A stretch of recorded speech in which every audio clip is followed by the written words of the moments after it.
আগামী সোমবার হয়তো আপনাদের দরজায় আমি থাকবো না, আমার কথাগুলো আপনাদের কানে যেন থাকে।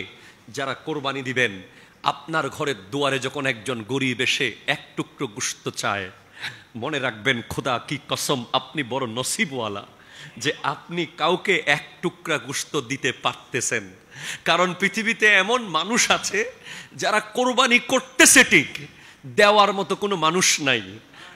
এমন এমন জায়গা আছে লক্ষ লক্ষ টাকার পশু কিনছে, কিন্তু কাউকে দেওয়ার মতো মানুষ নাই।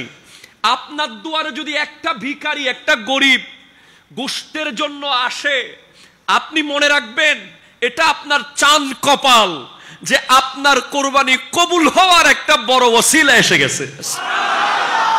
মনে রাখবেন পৃথিবীতে কেউ ব্যক্তিত্বহীন হয়ে জন্মায় না, প্রত্যেকটা মানুষের ব্যক্তিত্ব আছে।